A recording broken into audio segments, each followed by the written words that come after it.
livro revela laços diplomáticos entre Brasil e União Soviética durante a ditadura.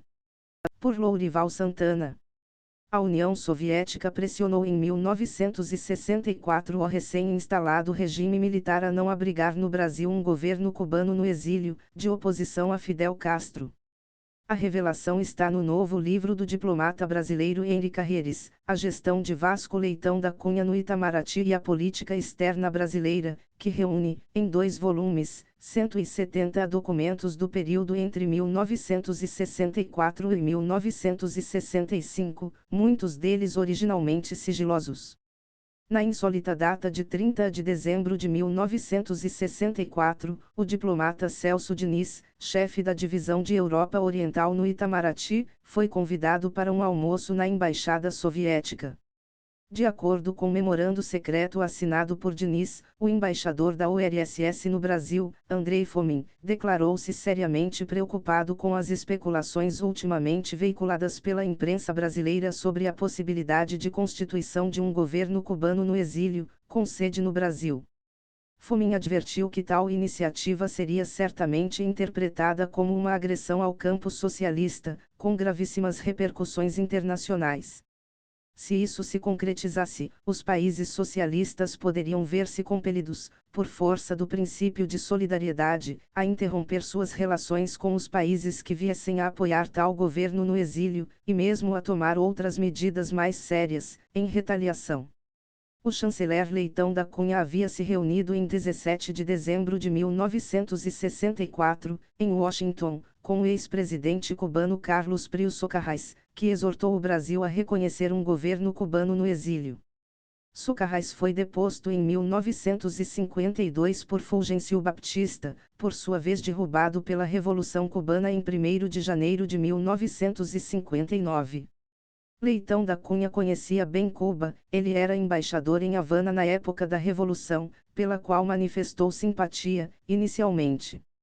E chegou a desenvolver certa proximidade com Fidel Castro. Em entrevista publicada em 2 de março de 1965 pelo jornal mexicano La Prensa, Leitão da Cunha declarou, a propósito do possível reconhecimento de um governo de exilados cubanos, que estudaria a solicitação com o critério de um governo revolucionário, que lutou contra o comunismo no Brasil e tem reafirmado sua posição contrária à permanência do comunismo em nosso continente.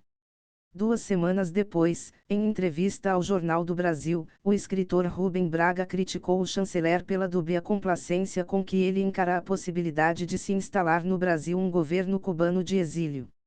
Durante a reunião, antes de fazer a advertência, o embaixador Fomin se referiu à Revolução Brasileira de 31 de março, reafirmando tratar-se de problema exclusivamente brasileiro e que seu país, como tem feito até aqui, se absterá de intervir, sob qualquer forma ou pretexto, no processo político brasileiro, esforçando-se, ao contrário, para melhorar e aperfeiçoar suas relações com o Brasil, em todos os terrenos.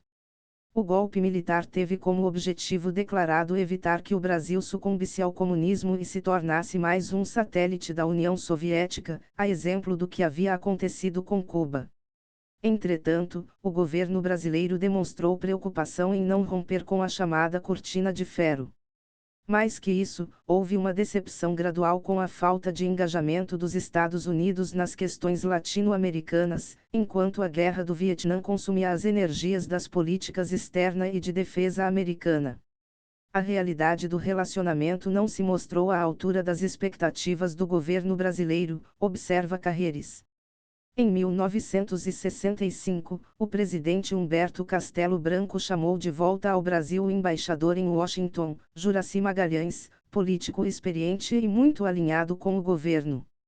Acomodou-o por breve período no Ministério da Justiça e, em seguida, no Itamaraty. Para compensar Leitão da Cunha, de quem gostava pessoalmente, Castelo Branco ofereceu-lhe a embaixada em Washington. Além de ser uma figura de grande prestígio, Leitão da Cunha tinha boas relações com a equipe do presidente americano, Lyndon Johnson. Ou seja, Leitão da Cunha e Magalhães fizeram um rock. Ambos acreditavam na necessidade de estreitar relações com os Estados Unidos, analisa Carreres, formado em História pela Universidade Federal Fluminense, com parte da graduação cursada na Universidade Paris Sétima, e hoje servindo justamente na Embaixada do Brasil em Washington. Ao mesmo tempo, numa amostra da dupla estratégia da política externa da época, Magalhães foi um entusiasta da viagem a Moscou do então ministro Roberto Campos, ícone do pensamento liberal e avô do atual presidente do Banco Central.